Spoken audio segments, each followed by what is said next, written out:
Hola, ¿cómo están? Hoy tengo una mala noticia y esa mala noticia es que es nuestra última vez que nos vemos aquí. Sé que los que me están viendo, la gran mayoría van para la universidad. Espero que la carrera que hayan elegido sea la correcta. Y si no lo es así, no se preocupen, no cometan el error de porque no les gustó, ya no estudio. No, no, no, ya están ahí en la universidad. Vayan a ver otras facultades, vayan como oyentes, o mejor hay otras materias que les gusta y que ustedes ni siquiera tenían idea. Pero no dejen sus estudios, no dejen sus estudios. Ya llegaron hasta aquí, hasta preparatoria. Cuenten los años que han estado en la escuela y han estado ahí en la escuela precisamente para este momento. Entonces, no lo dejen porque pues no les gustó. Muchas veces así pasa. ¿Sí? Voy a estudiar medicina y resulta que medicina no era así, o que vi una gotita de sangre y pácatelas que me caigo ahí desmayado. Entonces, bueno, hay otras cosas, hay ingeniería, hay cocina, hay, qué sé yo, arquitectura, leyes, en fin, hay 20,000 cosas en la universidad. Bueno, como siempre, la súplica, regálenme un doctorado por ahí, a ver si me regalan uno. Bueno, y ahora sí, nos arrancamos con nuestra última conversación. No me gustaría decir que es una clase, pero sí una conversación. Empezamos este viaje, ustedes y yo,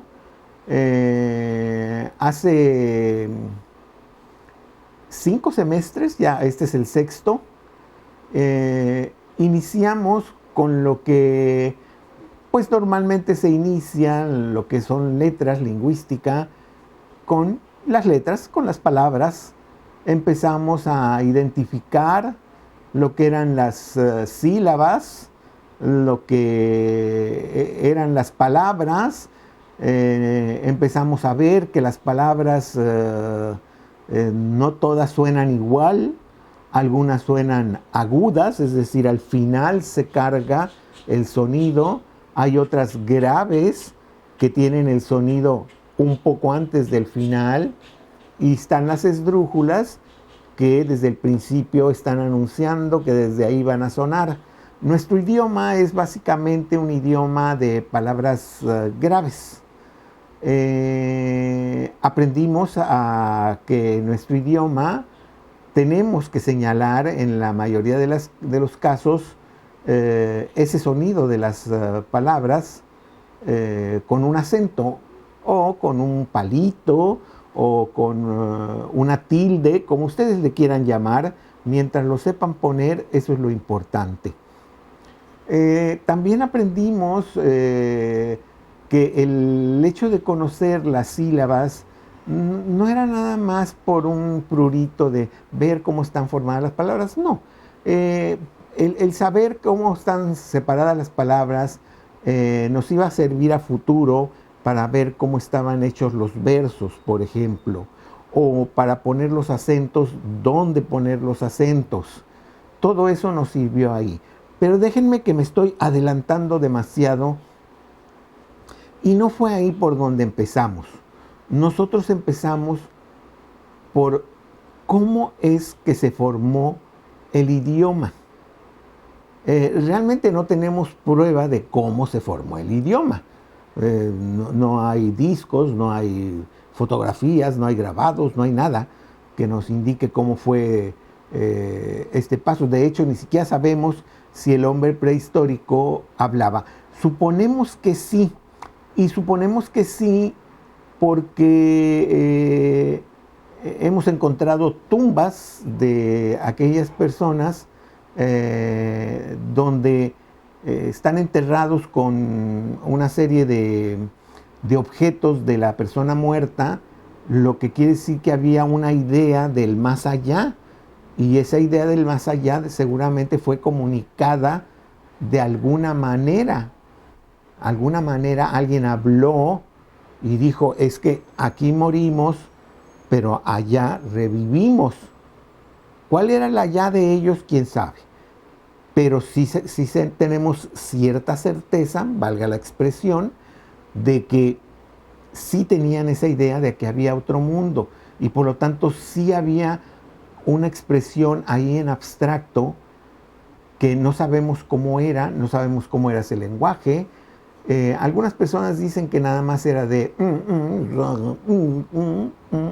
y yo lo dudo, ¿no? Yo pienso que ya tenían, que ya articulaban algunas palabras para identificar ciertos temas o ciertas cosas, ¿no? No sé, vamos a cazar el ciervo, no sé, tal vez seguramente ya tenían la palabra de matar ciervo, ¿sí? Entonces ya iban todos a matar el ciervo. ¿Cómo se llegó a eso? Yo supongo que por la necesidad de, e inclusive nosotros empezamos a ver que una de las razones por las que se empezó a crear el lenguaje escrito, no el hablado, ahorita yo estaba hablando exclusivamente del lenguaje hablado, fue la necesidad económica, que se empezaron dejaron de ser nómadas y empezaron a formar pequeños pueblitos o rancherías o como le quieran ustedes llamar, y empezaron a intercambiar cosas que estos tenían de más y aquellos tenían de menos, ¿sí? Y pues al principio, bueno, pues le vendían un cerdito al de allá y aquel les vendía al de acá 2 sacos de maíz, por decir algo, ¿no? Pero después ya eran cantidades muy grandes y se necesitaba llevar un registro. ¿Y cómo llevar ese registro? Bueno, empezaron a hacer figuritas, ¿verdad? Tal vez dibujaban 5 cerditos en una tablilla de barro, y entonces la persona que recibía esos 5 cerditos sabía que se le habían enviado 5 cerditos y no iba a haber engaño. ¿Por qué digo esto de engaño? Porque normalmente no eran ellos quienes entregaban los cerditos, sino que eran como especies de caravanas que llevaban los cerditos para entregarlos al otro pueblo, y entre esa entrega y la otra podía haber ahí una trampa, ¿verdad? Tal vez se quedaban con un cerdito los de acá y decían, es que les mando 4 cerditos. No, le mandaban la tablilla y la tablilla decía 5 cerditos dibujados. Por supuesto que luego se complicó más porque ya este pueblito de acá ya no vendía 5 cerditos, sino que vendía, no sé, tal vez 60 cerditos. Entonces, pues no ibas a dibujar 60 cerditos en una tablilla, sino que empezaron a pensar cómo vamos a poner 60 cerditos. Y se les ocurrió, estoy especulando, que ponían un cerdito y si le ponían una rayita arriba, eso era por 10. Entonces yo ponía un cerdito y ponía una rayita, eran 10 cerditos. Ponía otra rayita y otro cerdito, eran 20 cerditos. Y cuando ya pasábamos posiblemente del 100, se les ocurrió tal vez poner un cerdito y un triángulo, y eso significaba 100 cerditos. Seguramente así tuvo origen al principio nada más las cifras, y un poquito después las palabras, que se les empezaron a decir, no sé, tal vez saludos, y a lo mejor pusieron una paloma, y la paloma significaba saludos, y después pues la paloma eran con sus alas abiertas, a lo mejor después nada más ponían 2 líneas abiertas así, pero sin dibujar toda la paloma, y eso ya significaba saludos, y de ahí empezaron ya a crear palabras. Después de crear las palabras, necesitaron un articulador. ¿Qué son los articuladores? Pues son las preposiciones y son los verbos, ¿sí? Muchos de los jeroglíficos, por ejemplo, egipcios, en realidad no tienen verbos. Entonces se batalla luego mucho para leer. En cambio, yo estoy hablando del idioma que se empezó a formar en Mesopotamia. Este idioma que se empezó a formar en Mesopotamia es el que da origen al idioma que nosotros hablamos, porque después de ahí pasó al Mediterráneo, y ahí en el Mediterráneo había otros pueblos que sí estaban un poquito más avanzados y ya tenían articuladores. Entonces, pues ya tenían aquellos muy avanzado lo de las imágenes para significarlas con palabras, tomaron lo de los que estaban acá, que tenían articuladores, llámese preposiciones, llámese verbos, y empezaron a hacer ya un idioma como el que nosotros hablamos hoy en día, un poquito no tan rígido como el que hablaban ellos. Seguramente nuestro idioma fluye con mucha normalidad, pero el idioma de ellos no era así, era un poquito más, ¿cómo le llamaríamos? Más en bruto, ¿sí? Pero se podían expresar. Entonces, todo esto lo hicimos antes de empezar a conocer que había las letras, que su origen se había inventado por la necesidad económica, y después, cuando ya hubo tiempo, ocio, empezaron a escribir textos porque pues ya tenían mucho tiempo. Normalmente los primeros textos fueron de tipo religioso. Vamos a darle las gracias al dios Sol, que nos da el sol y por eso crecen las plantas y cosas por el estilo. Entonces, ahora sí ya estoy empatando aquí donde habíamos hablado de las letras, las sílabas, las palabras, los acentos, y ahí es donde realmente empezó nuestro viaje, que continuó con español, es decir, gramática, ortografía de nuestro idioma, que es el español. Conocimos las conjugaciones, conocimos también los acentos, las puntuaciones, el uso de las letras, el sonido de nuestras letras. Yo sé que muchos de ustedes hablan otro idioma más y saben que el sonido de las letras no son los mismos en otros idiomas. Los conocimos ahí. Empezamos luego, cuando ya tuvimos las palabras, a hacer oraciones, al principio muy sencillas. La más sencilla, sujeto y predicado. Juan corre, es decir, el sujeto hace una acción, corre. Y después lo empezamos a complicar, a hacer ya oraciones más complejas, poco a poco. Y después de que ya tuvimos nuestras oraciones, vino lo que seguía, y lo que seguía era el párrafo. Ahí aprendimos también con el párrafo que teníamos que tener una idea principal. Todo párrafo tiene una idea principal. Normalmente, yo diría que en el 96, 97 o quizá más del % de los párrafos, la idea principal es la primera oración, y esa oración se desarrolla en todo el párrafo hasta que ya no nos sirve para lo que queremos platicar, y entonces iniciamos otro párrafo. Cuando ya tuvimos nuestros párrafos, y ahí supimos que había de distintos tipos de párrafos, introductorios, descriptivos, etcétera, etcétera, entonces nos fuimos al capítulo. Ya tenemos oración, párrafo y capítulo.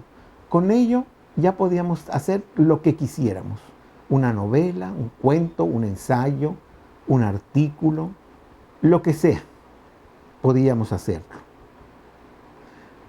Vamos a dejar eso a un lado. Por otro lado, nuestro idioma es tan rico que también aprendimos a utilizar lo que yo llamaría el metalenguaje, es decir, ese lenguaje que lo usamos, pero que no dice lo que conocemos como su significado. Y me estoy refiriendo a la poesía. Hay poesía que dice cosas, y esa es la poesía épica. Es la que describe batallas, describe cuestiones concretas. Pero en sí la más conocida es desde luego la lírica. En la lírica se expresan emociones. Y las emociones no siempre cuando escribimos poesía son de una manera pareja. No todos podemos expresar amor de la misma manera. Eso es lo que hace que existan tantos poetas y tantos poemas, porque cada uno de nosotros tiene una forma particular de ver no tan solo el amor, de ver las nubes, de ver el río, de ver la calle, de ver las personas, de ver la mascota que tenemos en la casa, de ver una lechuga. Tenemos distintas formas de ver, y esa forma distinta de ver es lo que hace la poesía. Recuerden, ya vimos acá lo que era la prosa propiamente, con la oración, el párrafo y el capítulo. Acá estamos ahora con este lenguaje que utilizamos versos. El verso es la oración de la poesía o del poema. Acuérdense que les dije que poesía y poema hoy en día casi se utilizan como sinónimos, aunque no es lo mismo. El poema es la forma y la poesía es lo que nos deja el poema. ¿Sí? Recuerden que muchos poemas no nos dejan exactamente lo que están diciendo, sino lo que nos hacen sentir. Y eso que nos hace sentir, que muchas veces no lo podemos explicar, es lo que nos deja un poema. El poema, pues, expresa todas estas cosas, ya les dije, a través de versos, que son las oraciones, y a través de estrofas, que son los párrafos. La poesía tiene sus propias divisiones. No se preocupen, no les voy a hacer todo un recuento de todo lo que hay que ver ahí, pero les recuerdo que hay distintas formas. Hay sonetos, hay décimas, hay versos alejandrinos, hay versos que son de 10, hay versos en decasílabos.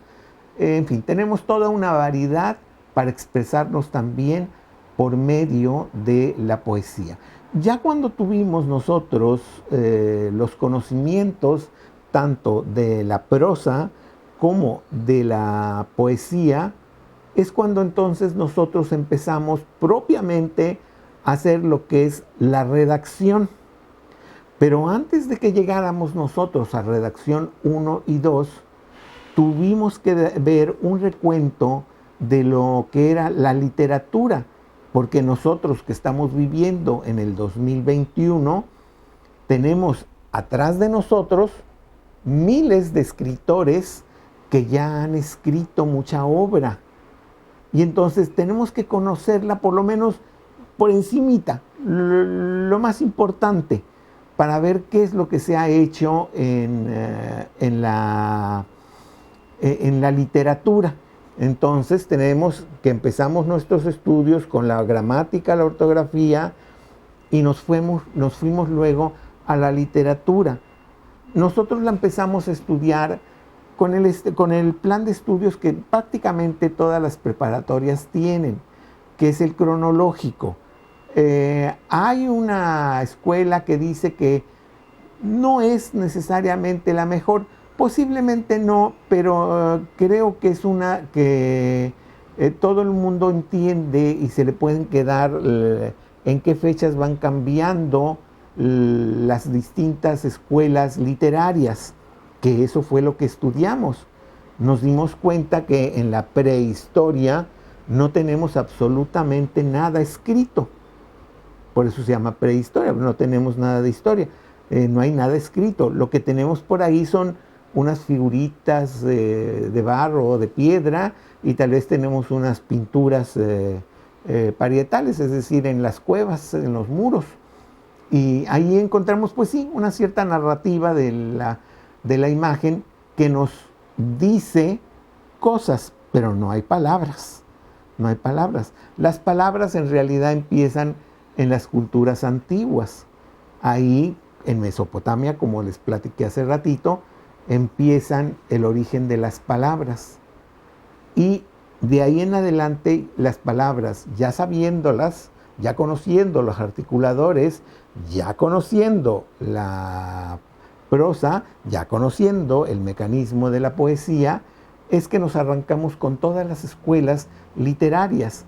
La primera que puse, arbitrariamente, es la de los griegos, porque está en el inicio, sobre todo, de la literatura occidental, que es en donde estamos nosotros, para bien o para mal.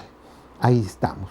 Después de los griegos nos fuimos con los romanos, leímos de cada uno de ellos algunos textos clásicos. Les recuerdo, y esto es muy importante que no lo olviden jamás, las culturas clásicas son griegos y romanos, pero no toda la literatura clásica tiene que ver con esto. Hay otro periodo que es sobre todo un periodo en la literatura francesa que se llama el clasicismo. Ahí en este movimiento literario, que aproximadamente fue en el 1600, el clasicismo pretendía de alguna manera sí rescatar lo que se había hecho en las culturas clásicas, griegos, romanos, y aplicarlos a la literatura de, sobre todo los franceses, que de alguna manera habían impuesto las academias, y las academias ordenaban y decían cómo se escribía. Pero voy otra vez para atrás.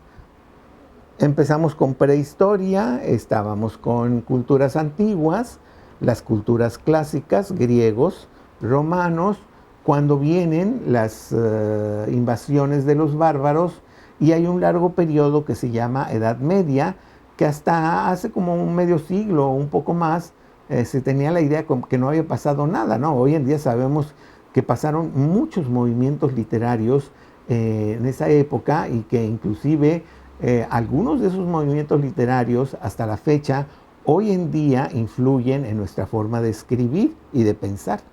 Después del Edad Media, casi al final de la Edad Media, hay un periodo que se llama el humanismo, que trae la presencia del hombre otra vez en la presencia del arte, la arquitectura, y ya antes estaba prácticamente difuminada esa imagen, el hombre no contaba, pero a partir de ahí del humanismo viene esa otra escuela que se llama el Renacimiento, que pone al hombre en el centro de toda la cuestión. Después del Renacimiento aprendimos que estaba el Barroco, esta forma expresiva tan llena de curvas, tan llena de emociones y de metáforas, adjetivos y cosas por el estilo, donde curiosamente nuestro país, que acababa de ser conquistado por los españoles trajeron muy al principio algo del Renacimiento. Tenemos ahí un poquito de literatura renacentista con los primeros españoles que llegaron, pero fue el Barroco el que pegó entre los escritores que ya estaban escribiendo, valga esta expresión, en nuestro país. Por eso tenemos esos dos monstruos que se llaman Juan Ruiz de Alarcón y la otra Sor Juana Inés de la Cruz, entre otros. ¿Sí? Después del Barroco llegó la Ilustración. Ya aquí estos movimientos normalmente van a estar oscilando entre si ahorita es blanco, mañana es negro, y si ya es negro, el próximo es blanco, y así van a estar oscilando hasta llegar al Romanticismo. Después de la Ilustración llega ese movimiento que se llama el Romanticismo, y después del Romanticismo viene una escuela que es la simbolista, que de alguna manera va a quebrar un poco el idioma, porque nos va a enseñar a hablar de otra manera, a escribir de otra manera, y lo vamos a empezar a redactar en nuestros textos. Después del simbolismo hay una serie de ismos, así se les llama, el modernismo, el parnasianismo, todos terminan en ismo, que son escuelas que van a influir junto con el vanguardismo, que es al principio ya del siglo XX, y van a alguna manera a influir mucho en la forma en la que se escribe hoy en día. Hasta hoy en día tenemos influencia de todas esas escuelas. Bueno, ya estábamos aquí en la época actual y entonces sí, ahí sí ya llegamos a redacción 1 y redacción 2, donde empezamos a ver que había varias formas de escribir, que no siempre había sido tan sencillo como nos habían dicho, sino que había ciertos mecanismos y empezamos, yo recuerdo muy bien, empezamos por leer un diario y un ensayo sobre ese mismo diario. También empezamos con ciertos capítulos, como el capítulo de descripción, que era muy importante, y el de análisis e investigación. Ahora que ya estamos nosotros prácticamente terminando este curso, no olviden esta palabra, investigación y análisis. En la carrera que ustedes vayan a estudiar, somos un país que no investiga, que no analiza. Nada más aprendemos y ya, ahí nos quedamos. No, hay que investigar, hay que buscar nuevas formas. Me niego a creer que este país no tenga cerebros que estén pensando distinto a otros cerebros del mundo. Prácticamente no tenemos investigación. Dependemos de otros países para la investigación. Vamos a empezar nosotros a investigar. Yo estoy de acuerdo, somos un país no muy rico, tampoco somos pobres, no somos muy ricos, y no tenemos luego las herramientas o las cantidades de dinero para hacer ciertas investigaciones. Pero hasta donde nuestra capacidad nos ayude, hagamos investigación. Ya que vimos todo eso, ahí mismo, curiosamente, estudiamos más a fondo el párrafo para ya utilizarlo en textos como son los del ensayo o los del artículo. También volvimos a dar un repaso a lo que eran los géneros: el cuento, la novela, el ensayo, la poesía, con sus características y demás. Todo eso lo vimos y lo aplicamos. Hicimos poemas, hicimos ensayos, hicimos cuentos. No hicimos novela porque eso es muy extenso y no nos da el tiempo. Sin embargo, leímos varias novelas, lo que nos dio una idea de cómo era. Les recuerdo, el cuento tiene una sola idea y la desarrolla. La novela tiene muchas ideas y las desarrolla. O, como decía Cortázar, el gran escritor argentino, la hormiga es el cuento y el hormiguero es la novela. Empezamos a redactar y luego empezamos a leer. No tan solo redactamos, hicimos nuestros textos, poniéndoles textos, epígrafes, aprendiendo a separar bien nuestros párrafos, sino que además nos fuimos a leer un manual de creación literaria. Y ahí, en ese manual de creación literaria, dimos un paso más todavía a darnos cuenta de que había más formas de profundizar en lo que ya alguna vez habíamos empezado en primaria, donde los maestros o las maestras nos habían explicado que un cuento empieza con que tú cuentas o explicas lo que quieres contar, luego lo sigues desarrollando y luego lo terminas. Normalmente así era la explicación. Les recuerdo, entonces eran niños de 6, 7 años y el lenguaje era lo correcto y lo que el maestro o la maestra estaban haciendo era lo adecuado. Y ahora ya estábamos acá en preparatoria y nos estábamos dando cuenta de que, bueno, pues sí es cierto, no los engañaron, pero que, por ejemplo, los narradores, los que contaban, había de varios tipos y ahí los conocimos. con nombres, yo estoy de acuerdo que a veces parecen nombres así como que "Ay, hay que ir a la universidad y estudiar 20 años. No, no es tanto, ¿no? Es simplemente acostumbrarte a usar